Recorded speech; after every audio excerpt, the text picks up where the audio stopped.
दोस्तों, हमारी कहानी चल रही है चित्रदुर्ग के आदमखोर बाघों की। ये कितने चालाक, शातिर और खूंखार थे, ये सब तो आप पिछले एपिसोड्स में जान ही चुके हैं। न जाने कितने इंसानों और पालतू मवेशियों को इन्होंने मारकर खा लिया था, कोई गिनती नहीं थी यार।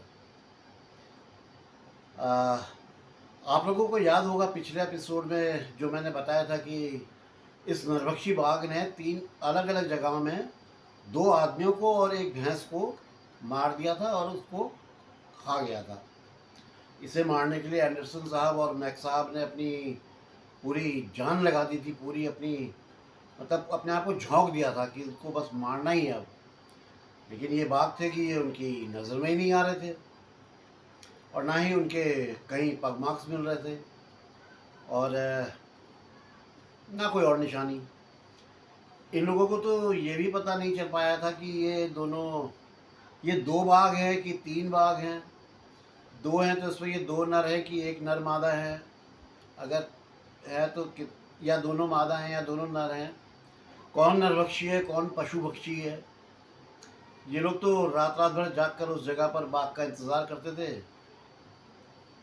जहाँ पर उसने कोई वारदात करी हो, लेकिन बाघ कभी भी इनकी निगाहों में नहीं आता था।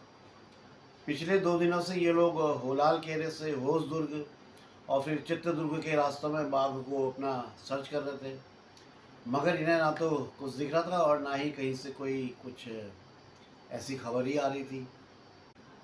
तो दोस्तों, अब हम चलते हैं घटनाक्रम के अगले हिस्से में, ये जानने के लिए कि फिर क्या हुआ, कि फिर क्या हुआ। दोस्तों, तीसरे दिन की सुबह इन लोगों से मिलने के लिए वहीं की एक जनजाति, जिसे लुम्बानी जनजाति के नाम से जाना जाता था, उसके कुछ लकड़हारे जो है दौड़ते हाँफते हुए इनके पास पहुँचे और उन्होंने जो बताया उसे सुनकर सबका जो है मन जो है एकदम से कांप गया, एकदम से हिल गए ये लोग। अरे ये क्या हो गया, मतलब एकदम से ना, क्योंकि ये तो रोज़ रात में ढूंढ रहे थे लेकिन इन्हें नहीं मिल रहा था, नहीं मिल रहे थे बाघ। तो उन लोगों ने बताया कि बीती रात जंगल के अंदर गांव से करीब 4 मील दूर उन्होंने अपना डेरा डाला हुआ था, अपना कैंप डाला हुआ था, डेरा डाला हुआ था। जंगली जानवरों के डर से उन्होंने एक बड़ी सी अलाव जला ली थी और उस अलाव के अंदर चारों ओर से अपनी 5 बैलगाड़ियों का एक गोल घेरा बनाकर खड़ा कर दिया था और उसी घेरे के अंदर इन्होंने अपने बैलों को भी बांध दिया था ताकि कोई हिंसक जानवर जो है उस घेरे के अंदर ना घुस पाए। आग की वजह से जो है अंदर नहीं आ पाएगा ना कोई भी जंगली जानवर, तो अपनी तैयारी इन्होंने पूरी कर ली थी। लेकिन रात के दूसरे पहर जब आग धीरे धीरे बुझने लगी और उस पर सिर्फ अंगारे बचे, तब एक बाघ बिल्कुल दबे पांव बैलगाड़ियों के बीच से अंदर आया और एक बैल पर उसने अचानक हमला कर दिया। अब जब उसने हमला किया तो बाकी बैल जो है वहाँ वहाँ शोर मचाने लगे। इस कारण से जो ये लोग थे, ये लोग जाग गए और ज़ोर ज़ोर से चिल्लाते हुए जलती हुई लकड़ियाँ और जो भी हाथ में आया उससे बाघ पर इन्होंने फेंकना शुरू कर दिया चिल्लाते हुए। इस सबसे जो है बाघ एकदम से घबरा गया और वहाँ से भागकर कहीं जंगल में उधर कहीं गायब हो गया। बाघ ने उस बैल की गर्दन में तो दांत, मतलब ऐसे पीछे से पकड़ता है तो दांत तो गड़ा दिए थे और नाखूने से खूब नोच खसोट भी कर डाली थी उसकी, लेकिन बैल जिंदा था, मरा नहीं था, जिंदा था। और फिर सुबह अर्ली मॉर्निंग ही वो लोग 4 बैलगाड़ियाँ और उस घायल बैल को लेकर होसदुर्ग आ गए थे। और जो 5वीं बैलगाड़ी थी, 5वें बैल से बधी हुई, उस बैलगाड़ी को उन्होंने वहाँ छोड़ दिया था क्योंकि बैल को ले आए थे। उस बैल की हालत बहुत ख़राब थी, वो गाड़ी खींच नहीं सकता था। उन्हीं लुम्बानी लोगों में से एक व्यक्ति, उसका पूरा बचपन जो है यार उसी जो फॉरेस्ट था, जो जंगल था वहीं बीता था और उसे उस इलाके की एक एक चट्टान, एक एक पेड़, एक एक खड्ड, एक एक खाई, हर एक के बारे में पता था। उसने बहुत धीमी आवाज़ में एंडरसन साहब से कहा कि साहब, इस जगह से करीब 6 मील दूर जंगल के अंदर एक छोटी सी जलधारा बहती है और वहीं एक छोटा सा तालाब भी है जिसका पानी बिल्कुल साफ है और उसके चारों ओर बड़े बड़े पत्थर और घने पेड़ हैं और अक्सर देखा गया है कि बाघ वगैरह वहीं पे अपना डेरा डाले रहते हैं। ये बात उसने एंडरसन साहब को और मैक्स साहब को बताई। अब क्योंकि वो गर्मियों का मौसम था तो भी लोग भी मतलब ये लोग भी सोचने लगे कि यार हो सकता है कि बाघ दोपहर में वहाँ जाता हो और वहाँ की ठंडी छाया में कहीं अपना आराम करते होंगे, फिर शाम को बाहर निकलते होंगे और रात में भोजन करके फिर सुबह के समय उसी पानी के पास, जो पानी का स्रोत ही बता रहा है उसके पास लौट जाते होंगे। जिस विश्वास के साथ वो आदमी बोल रहा था, उससे लग रहा था कि उसको जो है जंगल की अंदरूनी जो बातें हैं उनका उसके बारे में पूरा पता है, वो पूरी जानकारी रखता है। अब उससे एकांत में ले जाके थोड़ा बातचीत की गई, तो इन लोगों को मालूम हुआ कि वो आदमी जो है इलीगल जो है शिकार करता था, गैर कानूनी तरीके से शिकार करता था और जंगल के अंदर शराब भी बनाता था। उसकी जो भट्टियाँ थी वो जंगल के उन हिस्सों में थी जहाँ बाघों के डर से कोई व्यक्ति फटकता तक नहीं था, वहाँ जाता ही नहीं था कोई भी व्यक्ति। यार कौन वहाँ जाए, बाघ है। ये सब जानकर एंडरसन साहब और मैक्स साहब ने तय किया कि क्यों ना उस आदमी को साथ लेकर उसी दिन की शाम, फिर पूरी रात और फिर अगली सुबह उसी पानी के पास वाली जगह पर ही बिताई जाए। और मे भी हो सकता है कि बाघों के बारे में शायद कोई सुराग वगैरह मिल जाए, या हो सकता है बाघ ही दिख जाए, या शूट करने का मौका मिल जाए। मतलब कुछ तो जानकारी भी हो जाएगा, कुछ तो काम बनेगा। दोपहर के करीब 3 बजे ये लोग वहाँ पहुँच गए, जंगल अंगल से पार करते हुए वहाँ पहुँच गए। और सच में कहा जाए तो उस जंगल में बाघ को अपना ठिकाना बनाने के लिए मतलब उससे बेहतर जगह शायद ही उस पूरे जंगल में कोई और हो सकती थी। तो बाघ ने जरूर वहीं अपना ठिकाना बनाया होगा, ये लोग मान रहे थे। दोस्तों वो तालाब आकार में छोटा जरूर था, लेकिन उसके चारों ओर की चट्टानों और घने पेड़ों की वजह से वो एक जगह एकदम घिरी हुई और बड़ी रहस्यमय लग रही थी। अक्सर ऐसी जगहें बड़ी रहस्यमय लगती हैं, उसमें पैरानॉर्मल भी वहाँ पे महसूस होने लगता है कुछ। हम तो रहे हैं ना पहाड़ों में, हमें पता है। जिस छोटी जलधारा से पानी आ रहा था उसके दोनों किनारों पर बाघों के आने जाने के जो है ना बहुत सारे पगमार्क्स भी दिखाई दे रहे थे। उस तालाब के किनारों पर इन्हें 2 अलग-अलग बाघों के पग चिन्ह मिले। एक तो किसी बड़े नर बाघ के थे जो काफ़ी बड़ा था, काफ़ी बड़ा उसका पंजा था, और दूसरा जो है एक अधेड़ उम्र की बाघिन के थे। वो थोड़े छोटे और एक फीमेल के जो होते वो इन लोगों ने साफ-साफ देखे। अब अगर वो बड़ा बाघ जानवरों को मारता था, तो इस बात की पूरी संभावना थी कि उसकी जोड़ीदार बाघिन जो है वो नरभक्षी हो। अगर वो पशु भक्षी है तो ये नरभक्षी हो सकती थी। या फिर ऐसा भी हो सकता था कि उस जंगल में उनके साथ कोई तीसरा बाघ भी रहता हो, एक बाघ और हो। जिस जगह वो छोटी जलधारा आकर तालाब से मिलती थी, ठीक वहीं पर एक आम का पेड़ था जो पानी की ओर झुका हुआ था। उस जो तालाब और पानी जो था वो उसकी ओर ऐसे झुका हुआ था, और उसी पेड़ की एक टहनी जो ज़मीन से करीब होगी ऐसी 15, 16, 17, 18 फीट की ऊंचाई पर, उस पर इन लोगों ने एक मचान बनाने का फैसला किया कि यार ये जगह सही है, अब यहाँ पर मचान बना लिया जाए। दोस्तों पिछले कई सालों से एंडरसन साहब को जंगल में शिकार विकार करने का बड़ा अच्छा अनुभव हो गया था, पूरे एक्सपीरियंस होल्डर थे। इसलिए अब वो जहाँ भी जाते थे शिकार पे, तो हर बार इस तरह की जगहों में जाते समय वो अपने साथ एक हल्की चारपाई भी ले जाते थे, जो वजन में हल्की थी चारपाई थी, वो लेके जाते थे। अच्छा वो चारपाई जो है मचान बनाने में बहुत बढ़िया काम आती थी। वो इन्हें आराम भी देती थी और उससे स्थिरता भी बनी रहती थी। स्पेस रहता था तो स्थिरता भी बनी रहती थी। और शाम के ठीक 4:30 बजे ये तीनों लोग उस मचान पर चढ़कर बैठ गए। क्योंकि उस इलाके में नरभक्षी का डर था, इसलिए उस लुम्बानी आदमी को इन्होंने अकेले वापस भेजना इन्हें रिस्की लगा। इन्हें ठीक नहीं लगा यार, इसको अकेले नहीं भेजना चाहिए, इसको भी अपने साथ यहीं रोक लो, हम लोगों के पास राइफल है 2-2, ये हमारे पास सेफ है। तो उसे अपने पास वहीं इन्होंने रुकवा लिया। चारों ओर पेड़ की घनी पेड़ों की जो है छाया वगैरह फैली हुई थी। इस वजह से 7 बजते बजते वहाँ पर अंधेरा एकदम से गाढ़ा हो गया, कहते ना गुप्त अंधेरा, वो हो गया। यार 4 बजे से 7 बज गए थे शाम के, मगर कोई भी जानवर उस वक्त पानी पीने तक नहीं आया। शायद वहाँ बाघों का बसेरा होने के कारण दूसरे जानवर या जो भी और पशु होंगे वो उस तरफ आने में कतराते होंगे। यार भाई कौन जाए अपनी जान हथेली पे लेके, वहाँ बाघ है मार देगा। वहाँ चारों ओर बस एक अजीब सी वो शांति फैली हुई थी। घंटे गुजरते जा रहे थे, टाइम निकलता जा रहा है, कहीं से भी कोई हलचल नहीं हो रही है, कहीं से कोई अलर्ट कॉल नहीं, कहीं से कुछ नहीं, बस सुनसान ही चारों तरफ। अब इन लोगों के दिमाग में कई तरह के प्रश्न चल रहे थे। अब तीनों लोग शांत लेकिन अलर्ट होकर मचान में बैठे हुए थे। फिर अचानक इन्हें कहीं दूर से दो बार जो है कि एक कोई सांभर था उसकी आवाज़ और फिर एक भेड़िए की आवाज़ सुनाई दी, और उसके बाद फिर वही खामोशी छा गई, बिल्कुल शांत माहौल। रात अपना समय से बीतती जा रही थी और अब रात का जो है अंतिम पहर शुरू हो चुका था। शायद सुबह के 4 बजे के आसपास का समय रहा होगा। Sorry sorry. तभी मचान पर बैठे इन लोगों को एक हल्की सी सांस लेने की या किसी हल्की सी गुर्राहट की जैसी या कराहने की जैसी कोई एक कुछ आवाज़ सुनाई दी। उसके तुरंत बाद जिस ओर तालाब का किनारा था, जो इन लोगों के सामने की तरफ वाला एरिया था, वहाँ से ज़मीन पर गिरे हुए जो सूखे बांस के पत्ते थे उन पर कुछ भारी लेकिन किसी के दबे पांव चलने की आवाज़ इनको सुनाई दी। वो किसी एक कोई बड़े बाघ की थी। दोस्तों, चारों ओर घना अंधेरा था। इन लोगों ने उस आवाज़ की दिशा में देखने की बड़ी कोशिश करी। होता ना अंधेरे में यूं देखने की कोशिश करते आदमी, इन्हें कुछ दिख जाए, लेकिन कुछ भी नहीं दिख रहा था।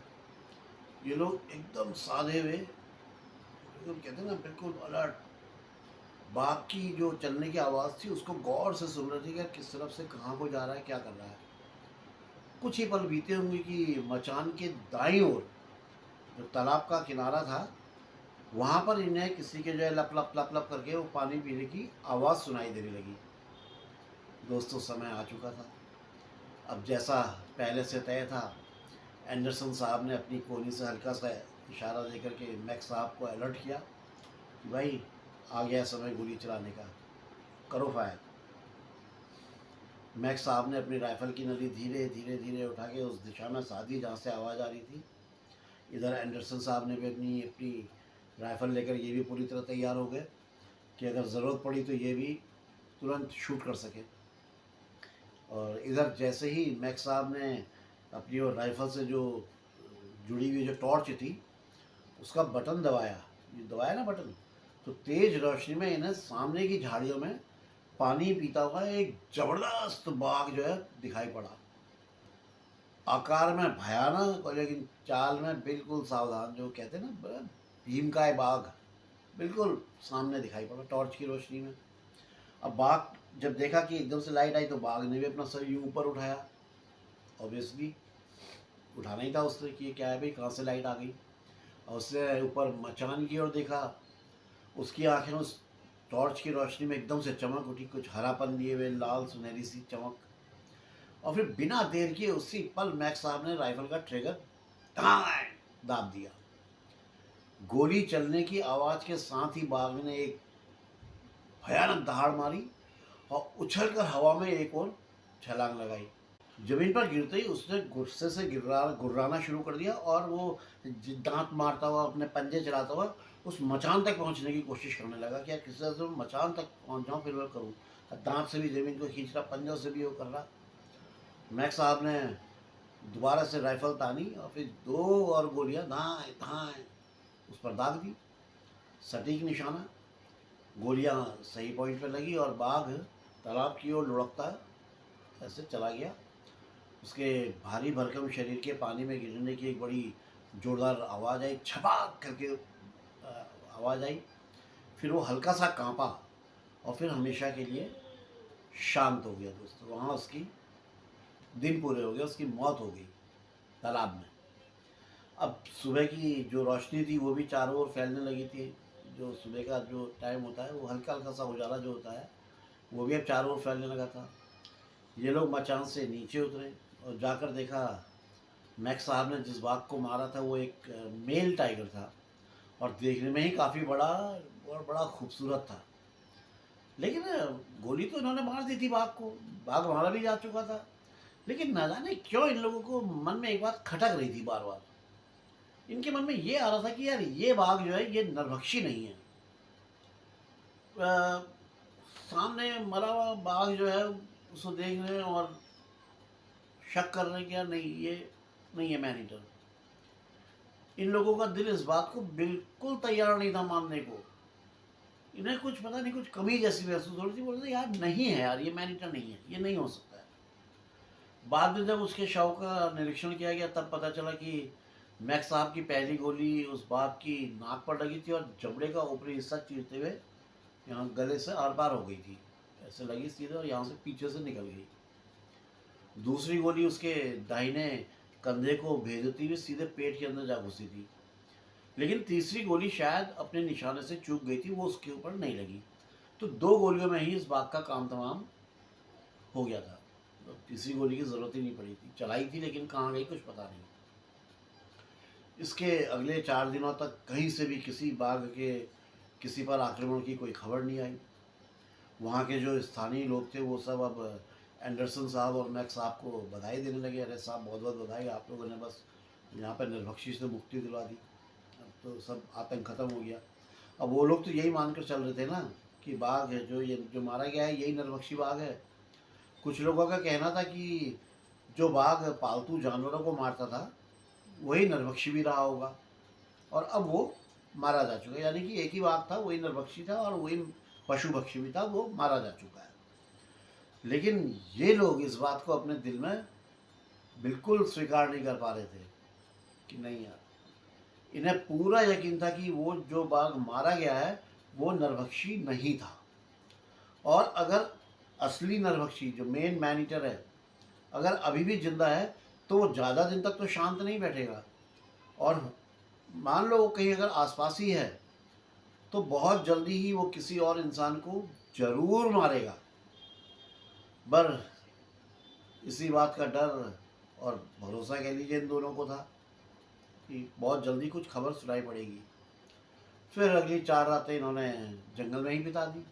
कभी गाड़ी से चित्रदुर्ग तक जाते तो कभी कोई पगडंडी पकड़कर जंगल में जितना दूर तक रास्ता इनको मिल सकता था वहाँ तक पैदल चले जाते और फिर लौट के आ जाते। चक्कर इस तरह से लगाते। एक उम्मीद थी कि यार शायद कहीं उस नरभक्षी से आमना सामना हो जाए, पर हर बार जो है ना एक मायूसी हाथ लग रही थी। मतलब हर बार इनका जाना विफल हो रहा था, कुछ इनको नहीं मिल रहा था। लेकिन 5वें दिन दोपहर से थोड़ा पहले वही हुआ जिसकी आशंका इन्हें पहले से थी, जिसका डर इन्हें पहले से था कि ऐसा कुछ घटेगा।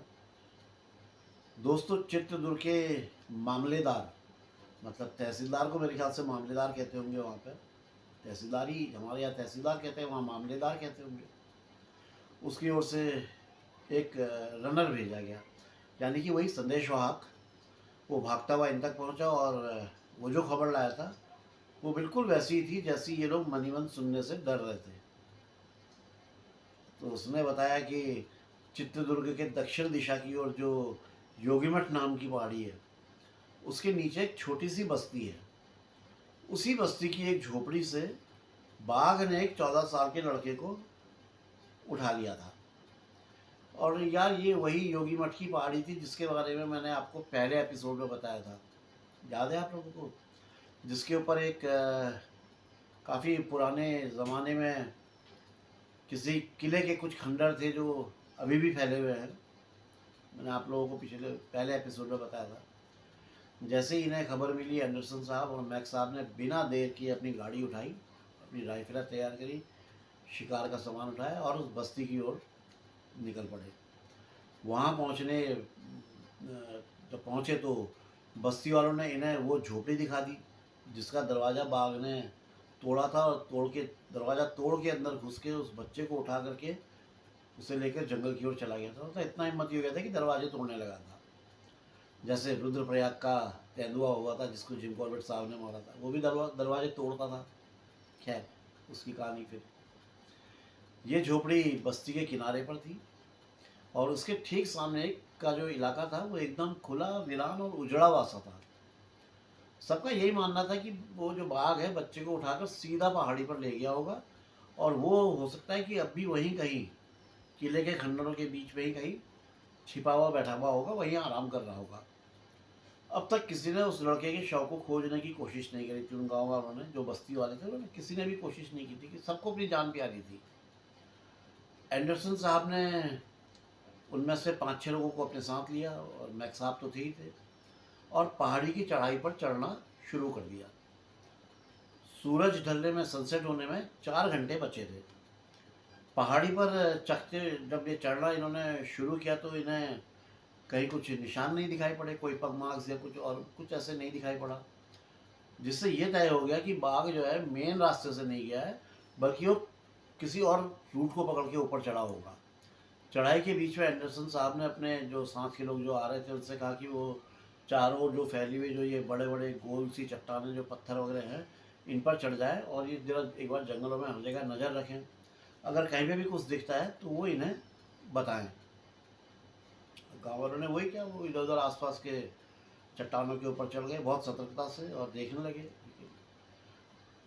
अब एंडरसन साहब करीब आधी पहाड़ी पार कर चुके थे, तभी उनके साथ के एक आदमी ने बाईं ओर लगभग 1/4 मील दूर एक पेड़ पर कई गिद्धों को बैठे हुए देखा। उससे बताया एंडरसन साहब को, देखिए साहब वहाँ बहुत ज़्यादा गिद्ध बैठे हैं, जरूर कोई बात है। बस फिर क्या था, सब लोग पत्थरों, कांटों और झाड़ियों से अपना जूझते हुए उसी दिशा की ओर दौड़ पड़े। वहाँ पहुँचने पर इन्होंने जो देखा उससे बेचारे सबका दिल जो है द्रवित हो गया, वह थर्रा गया। उस बच्चे को तो बाघ ने तो खा ही लिया था, फिर भी उसके शरीर के कुछ अवशेष जो बाकी थे वो इधर उधर पड़े हुए थे। गिद्धों ने मिलकर उसका मतलब उसको जो है लगभग पूरी तरह से नोच कर खा लिया था, तो एक एक टुकड़ा उन्होंने खा लिया था। कुछ अस्थियाँ, कुछ कपड़ों के चिथड़े, और क्या कहूँ यार, दुख की एक भारी चुप्पी, बस इतना ही वहाँ पे कुछ बचा रह गया था।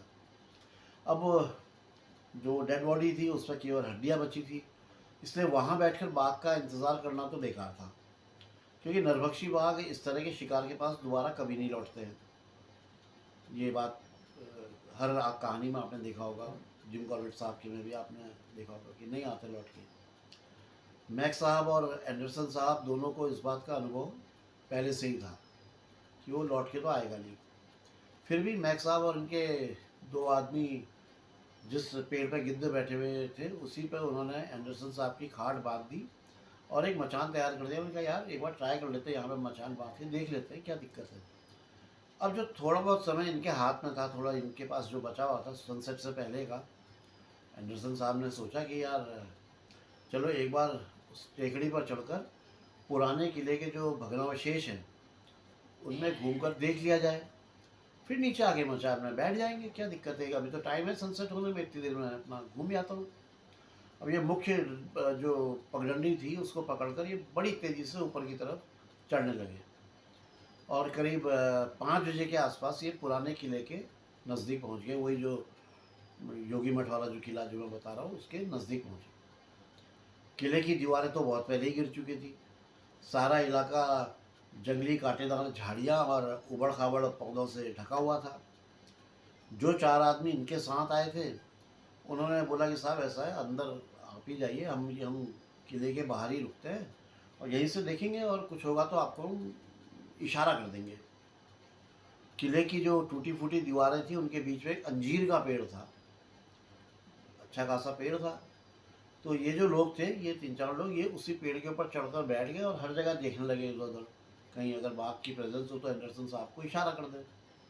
इधर एंडरसन साहब बहुत सावधानी से आगे बढ़ रहे थे। इनकी कोशिश ये थी कि जितना हो सके कि दीवार से सटकर ही चलें, ताकि जो पास की झाड़ियाँ हैं उससे थोड़ा ऊपर की तरफ रहें। अगर ये झाड़ियों में नीचे उतरते तो शायद कोई बाघ अगर इनसे 2 हाथ की दूरी पर भी होता तब भी वो इन्हें नज़र नहीं आता, क्योंकि इतनी घनी और ऐसी भयानक झाड़ियाँ थी। जैसे जैसे ये आगे बढ़ते जा रहे थे रास्ता और ज़्यादा टफ होता जा रहा था, एकदम कठिन रास्ता बनता जा रहा था वो। खैर फाइनली ये किले के दूसरे सिरे पर पहुँच ही गए। चलते चलते यार अब ऐसे चलते आ रहे थे चढ़ाई में और उस तरह से इनकी सांस फूल गई थी और शरीर भी जो है बिल्कुल पसीने से तरबतर हो गया था। अब जहाँ पर ये खड़े थे वहाँ से पश्चिम दिशा में वो जो सनसेट हो रहा था उसका सीन बड़ा खूबसूरत सीन दिखाई पड़ रहा था। सूरज का जो सुनहरा गोला है वो बड़ा सुंदर दिख रहा था। अब अंधेरा होने में समय भी बहुत कम रह गया था। दोस्तों बहुत साल पहले जब एंडरसन साहब पहली बार इस किले पर आए थे तब ये जगह चारों ओर जो है ना पुरानी कोठरियों की दीवारों से घिरी हुई थी, तभी इतनी बुरी हालत नहीं थी जो इस बार दिख रही थी। और ये बात इन्हें बड़ी अच्छी अच्छी तरह से याद थी। लेकिन अब उस पुराने ढांचों के जो बिखरे अवशेष थे उसकी वजह से दीवारों से सटकर आगे बढ़ पाना इनके लिए बड़ा मुश्किल हो रहा था। अब इनके पास दो ही रास्ते बचे थे। या तो ये 100 गज की दूर कांटेदार झाड़ियों की जो बेल है उसको पार करके आगे बढ़े, या फिर जिस रास्ते से आए थे उसी से वापस लौट जाए, क्योंकि बिल्कुल किसी भी समय सूरज डूब सकता था, सनसेट हो सकता था, अंधेरा हो जाता, और अंधेरा हो जाता तो वो इनके लिए एक आत्महत्या करने का प्रयास हो जाता। इतना भयानक वो बाग था। आखिरकार इन्होंने दीवार से नीचे उतरकर झाड़ियों के बीच से रास्ता बनाना शुरू कर दिया। लेकिन ये काम भी कोई आसान काम तो था नहीं, ये भी बड़ा मुश्किल काम था, क्योंकि उन झाड़ियों की जो बारीक और कांटेदार टहनियाँ थी वो बार बार इनके कपड़ों में, इनके शरीर में उलझती जा रही थी, और वो जब ये उससे निकल रहे थे तो उससे जो है आवाज़ होती थी, कई बार कपड़े उधर जाते थे, कई बार हाथ छिल जा रहा, कभी दिक्कत हो रही थी इनको। और ये जो हो रहा था ये सब किसी भी शिकारी के लिए खतरे की घंटी के समान था, क्योंकि बाघ अगर वहाँ कहीं है तो वो अटैक करेगा। अब ये उस उजड़ी जो जो कोठरी जो थी उसके बिल्कुल सामने खड़े थे। वो जगह जो है किसी बाघ के छिपकर बैठने के लिए बिल्कुल उपयुक्त थी, बिल्कुल सटीक जगह थी। इनके अनुभव के हिसाब से बाघ के वहीं कहीं होने की जो है पूरी संभावना थी। ये इस बात को लेके चल रहे थे कि बाघ यहीं पे कहीं पे है, क्योंकि उस वक्त जो स्थिति थी वो इनके लिए बड़ी प्रतिकूल थी। अब तक इनका मन जो एकदम शांत था, बिल्कुल कूल थे ये, वो एकदम से जो है कुछ बेचैन होने लगा, और अंदर ही अंदर इन्हें चेतावनी देने लगा। वैसे छठी इंद्री, वही छठी इंद्री इनको बार बार संकेत दे रही थी कि भाई समझ जा समझ जा, बाघ नज़दीकी है और वो इन पर हमला करने का मौका तलाश रहा है। मतलब छठी इंद्री बिल्कुल सटीक बताती है। इन्हें लगने लगा कि अगर ये जल्दी से उन घनी झाड़ियों से बाहर नहीं निकले तो वो घड़ी दूर नहीं जब बाघ इन पर छलांग लगा देगा, वो तो किसी टाइम भी इन पर कूद जाएगा। इनकी छठी इंद्री ने पहले भी इन्हें कई बार इस तरह के खतरों से बचाया था, संकेत दे दिए थे कुछ इस तरह के कि ये मौत के मुंह से निकल आए थे। तो ये बड़ा विश्वास करते थे कि अगर मेरा दिल कह रहा है तो ये 100% है। अब ये और भी ज़्यादा अलर्ट होकर चारों तरफ नज़र रखते हुए आगे बढ़ने लगे। इन्हें जल्दी से जल्दी वहाँ से निकलकर किसी ऊंची जगह में पहुँचना बहुत ज़रूरी था। इन्हें बाहर निकलने के लिए करीब 30 गज तक चलना था। ये आगे बढ़े और करीब 10 गज का रास्ता पार कर गए। अब 20 गज और बचे हुए थे। 30 गज में 20 गज अभी और बचे हुए थे। फिर थोड़ा और आगे बढ़े, करीब 5 गज। अब 15 गज का फासला बचा था। लेकिन तभी इनके बाईं ओर की झाड़ियों से अचानक जो है बाघ का एक भारी भरकम सर जो है ऊपर को उठा। उनकी नज़र सीधे उसके बड़े बड़े चमकते हुए जो दांत कैनाइन थे उस पर पड़ी। कान उसके पीछे वो चिपके हुए थे, बिल्कुल जंप जो होता ना उस पोजीशन में, और वो जो गुर्राहट भरी सांसों के साथ बस जैसे इन पर छलांग लगाने वाला था, और जैसे ही मतलब ये कहिए कि उसने अपना जबड़ा खोला और इनके ऊपर उछला, छलांग मारी उसने, और ठीक उसी समय इन्होंने भी अपनी बंदूक से धड़ाम करके एक गोली दाग दी, और गोली उसके खुले जबड़े में घुस गई। ऐसे खुला था, उसके अंदर गोली घुस गई। अब तो इनको किसी भी तरह से निकलकर वहाँ से भागते हुए ऊपर पहुँचना था। तो इन्होंने आंखें बंद करी और पागलों की तरह झाड़ियों के बीच से दौड़ने लगे। चारों ओर की कांटों की शाखाएं इन्हें नोच रही थी, इधर से नोच, उधर से, कपड़े भी जगह जगह से फट रहे थे। लेकिन इन सब की परवाह किए बिना ये दौड़ते रहे। कहा यार ये तो छुटपुट घाव भर जाएंगे, लेकिन उसका बाघ का तो भैया दौड़ते चले जाते। इनके पीछे से झाड़ियों का शोर और कुछ भारी चीज़ के दौड़ने की कदमों की आवाज़ भी आ रही थी, क्योंकि वो बाघ भी पीछे पड़ गया था। हालांकि इनकी जो गोली थी उसने बाघ का सर का पिछला हिस्सा तो उड़ा दिया था, मगर वो फिर भी पीछा कर रहा था। किसी तरह से दौड़ते दौड़ते ये 15 गज पार कर गए, और पता नहीं क्या इनके दिमाग में आया, ये अचानक पीछे मुड़े, एकदम से पीछे घूम गए। अरे यार, बाघ इनसे मात्र 2 गज की दूरी पे था। जितनी दूरी पे मैं आपसे बैठा हूँ या इससे थोड़ा और पीछे, उसकी खोपड़ी का आधा हिस्सा उड़ा हुआ था और जिस जगह पे सर होना चाहिए था, वहाँ एक भयानक लाल गड्ढा दिखाई दे रहा था ये पूरा। अब डर से काँपते हुए इन्होंने फटाफट दूसरी, तीसरी और फिर चौथी गोली भी उस बाघ पर दाग दी। धाएँ, धाएँ, धाएँ, धाएँ। पता नहीं घबराहट में, यार इतनी डिस्टेंस में एक जंगली बाघ आप पे अटैक कर रहा है तो आप तो पहला वही करोगे ना, आपके हाथ में क्या है, एक बंदूक है, बस उठाओ और गोली दागते जाओ, बस जब तक दागते जाओ जब तक वो ठंडा ना हो जाए। और बाघ ने एक वहीं पे करवट ली और वहीं पर लुढ़कता हुआ मर गया। एंडरसन साहब की तो ऐसा मान के चलो कि जैसे शरीर से पूरी जान निकल गई थी उसके मरने से पहले। अब इनका शरीर काँप रहा था और ये उसी हालत में वहीं एक पत्थर पर बैठ गए। इनके पूरे शरीर की ताकत जैसे कहीं बह गई हो।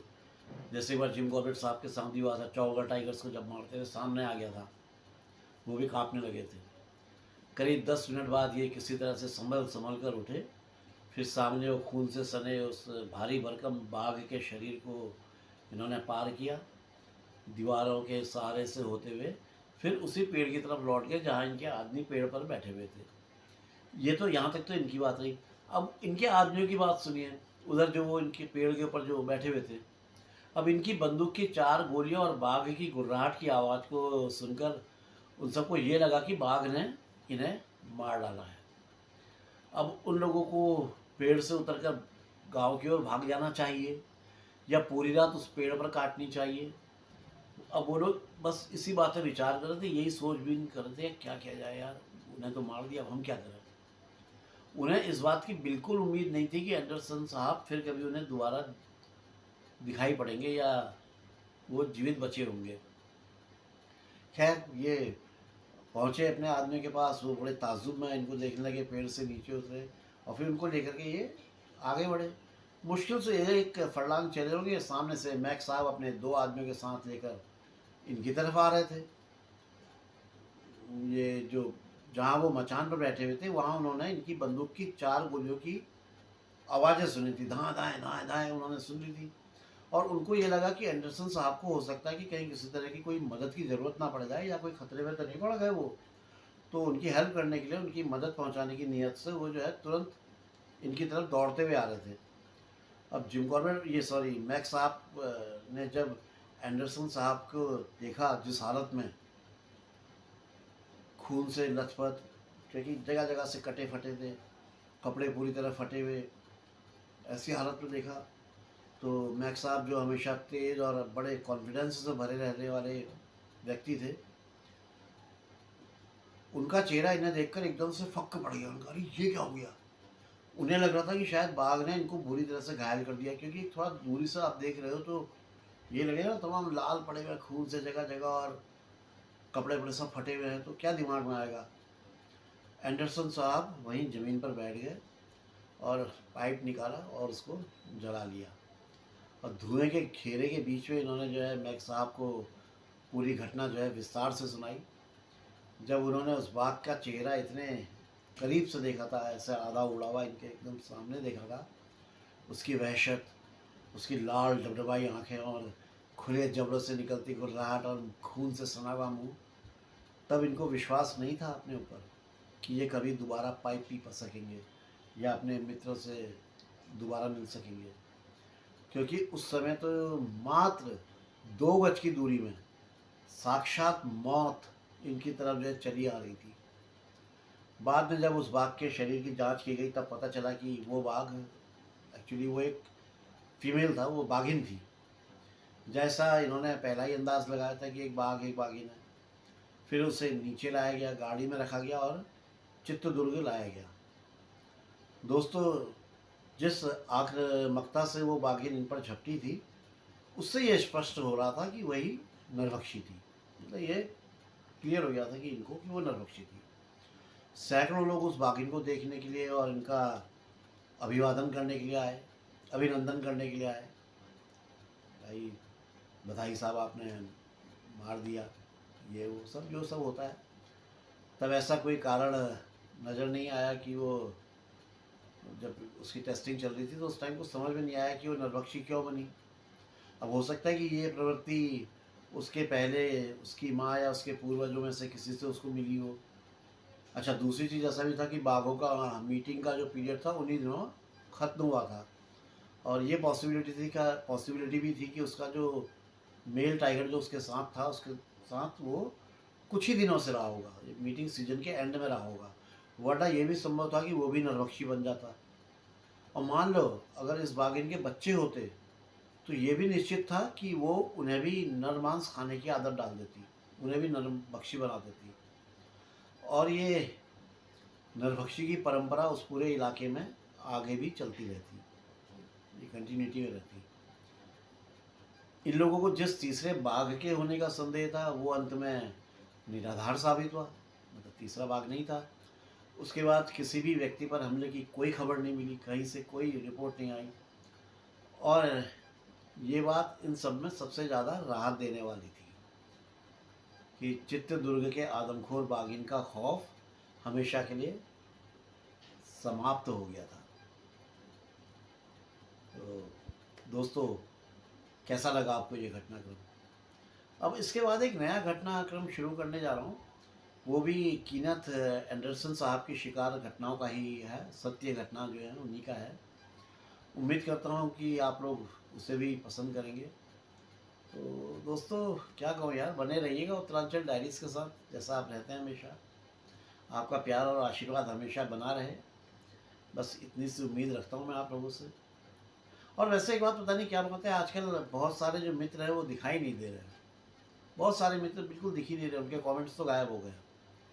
मुझे उनकी बहुत चिंता हो रही है। भगवान से प्रार्थना है कि वो सब कुशल और स्वस्थ हों, अच्छे हों, बढ़िया हों, बिज़ी हों, इसलिए नहीं देख पा रहे हों। जब भी टाइम मिले ज़रूर देखेंगे, उम्मीद है। सभी महिला और पुरुष मित्र जो आज चैनल में पहली बार आए हैं उन सबका आभार सहित अभिनंदन करता हूँ, चैनल में स्वागत करता हूँ, और उम्मीद करता हूँ कि आपका भी प्यार और आशीर्वाद चैनल को मिलेगा। देखिए, आपके आशीर्वाद से, आपके प्यार से ये चैनल थोड़ा उन्नति करेगा, और उसके इसके उन्नति से मेरी उन्नति होगी। उसके लिए आप लोगों को बस क्या करना है, छोटा सा काम करना है, सब्सक्राइब कर देना है। कहानी पसंद आई है तो लाइक का बटन टच कर दीजिए, कुछ कमेंट भी कर दीजिए। और आप लोगों के अन्य मित्र या जो आपके जानने वाले हैं, आपके कलीग्स हैं, जो भी सब हैं, या जो वन्य जीवों से लगाव रखते हैं, जंगल के जानवर, टाइगर, लेपर्ड, इनकी सच्ची घटनाएं सुनना चाहते हैं, तो उन सब के साथ शेयर कर दीजिएगा, तो बड़ी मेहरबानी होगी आप लोगों की। इसके साथ ही आप सभी मित्रों से, सभी से प्रार्थना करता हूँ कि थैंक्स वाले ऑप्शन में जाकर अपनी श्रद्धा से जो भी आपका दिल चाहे वो राशि चैनल को ज़रूर डोनेट करें। बहुत मदद मिलती है यार, बहुत मदद मिलती है। तो दोस्तों, फ़िलहाल तो आज्ञा दीजिए, अभी तो चलता हूँ, और मिलता हूँ जल्दी ही ये बताने के लिए कि अगला घटनाक्रम कहाँ का और कौन सा है ना? तो ठीक है ना दोस्तों? हाँ, ठीक है, ओके। तो फिलहाल तो बाय बाय। जय बद्री विशाल, जय उत्तराखंड, जय जय जय, जय माँ भारती।